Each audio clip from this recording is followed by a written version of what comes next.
So today we're on Tex Creek, located on the Tex Creek WMA. Tex Creek is an important spawning tributary for native Yellowstone cutthroat trout here in the upper Snake region.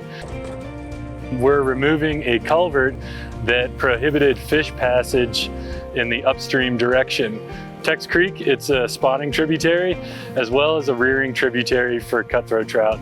So today we're removing this culvert to provide dozens of more miles of stream access to these fish so that they can spawn, and those fish can hopefully rear in this stream and then out-migrate to Willow Creek or Ryrie Reservoir and provide better population stability and more opportunities for anglers to fish for these native species.